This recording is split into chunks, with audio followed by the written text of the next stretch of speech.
What's up, everybody? Thanks as always for supporting the show. It would mean a lot to me if you would take a second to scroll down and hit that subscribe button to the Hoops Tonight YouTube channel, and then follow me on social media on TikTok, Instagram, and Twitter so you guys don't miss any of our content over the course of this season. All right, let's talk some basketball. The other team, I only have one other team on this tier, and that is the Minnesota Timberwolves. I absolutely love the combination of like truly physically imposing perimeter defense and rim protection. Specifically, I love I love the matchup versatility that an Ant and a Jaden McDaniels gives you, in the sense that like Jaden McDaniels brings this like length that is like oppressive, but then Ant brings this like fire hydrant, you could never get past me strength.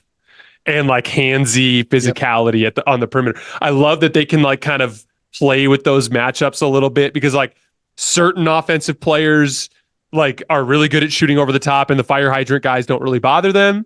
And then like there are certain offensive players that like are bothered by length more, and so like you can kind of like play with that a little bit. My main red flag with the Timberwolves is I really have hated their crunch time offense as of late.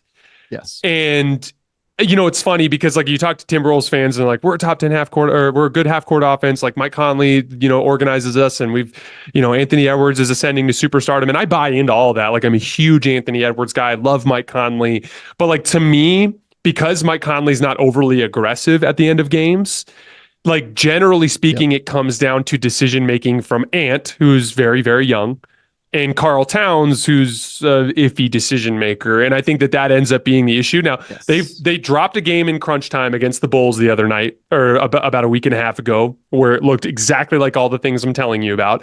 And then they won 4 straight where they kicked everyone's ass and there wasn't even any crunch time games. And I remember teams used to be concerned about like the Lakers in 2020 and their half-court offense and their ability to execute. And then guess what? Their defense was so damn good, it didn't matter, and they were able to win. And so I still think the Timberwolves are very much in that tier of teams that I think have a real chance to win it all. But like we mentioned earlier, if I saw them lose, that's what it would look like. I think it would come down to half-court execution. Where are you at with the Minnesota Timberwolves? Have the same exact concern you do.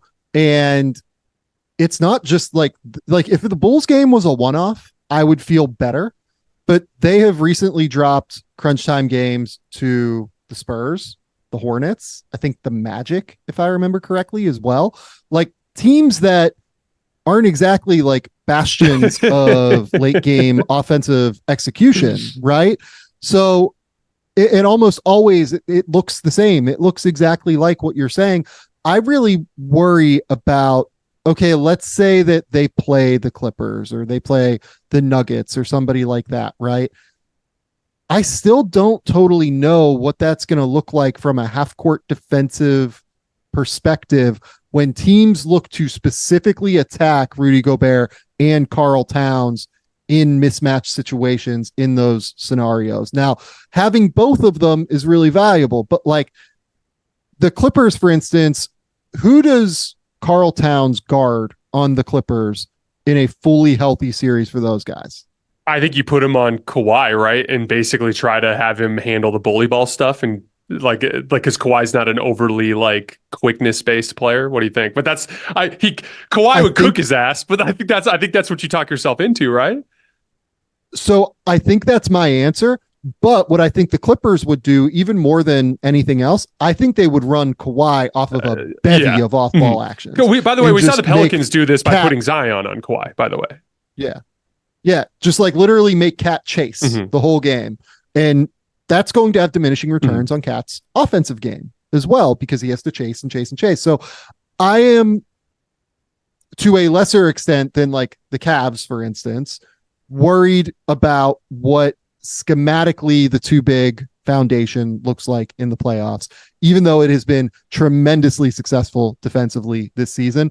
I think Rudy's reputation defensively in the playoffs is probably a little bit overblown in terms of his effectiveness. But again, like that Clippers team, like really did show kind of the benchmark for how to cause problems for him when he was playing in Utah, playing 5 out. If you can play 5 out, it causes some problems. Now the Clippers don't have the wherewithal to play 5 out, as we just discussed, which is valuable. But like, I have the Timberwolves a little bit lower, and you're gonna like laugh at the team that I have ahead of the Timberwolves in the West. It's not the Thunder. Wait, let me guess. We'll get to them once we get to them. Phoenix? No. You're not going to say the Lakers, are you? But I'm not going to say the Lakers. No, the but Mavs? I have Phoenix like relatively in this tier. I have the Mavs really high. Holy shit, Jason. man. I have the Mavs really high, Jason. Okay. Well, so let's do this. For the record, I agree with you with Minnesota. Like there's specific configurations I worry about with them, because you know what's interesting too? You know what also has been really shitty? Their crunch time defense. Like they look, and I want to be clear here for everybody. Like, I feel like I'm playing the role of like nitpicking all of this on this podcast, which is fine. Like, and that's the role that like I kind of want to play a little bit.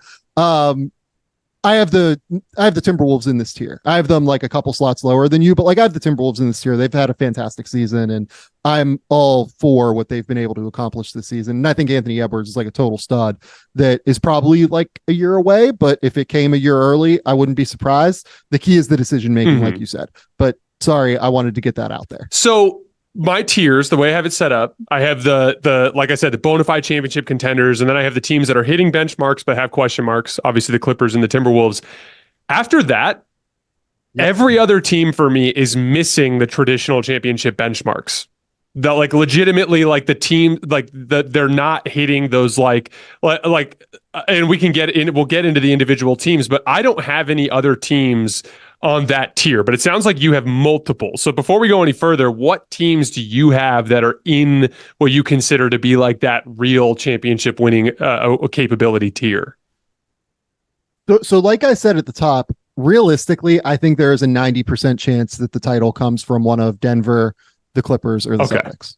So I think those are really the three teams. Okay, so that's the end of your top tier. Truly. That's my top so tier. I'm including Minnesota and you're not, basically. Gotcha. Yeah, exactly. Like I have a bigger second tier. Well, maybe not. I don't know.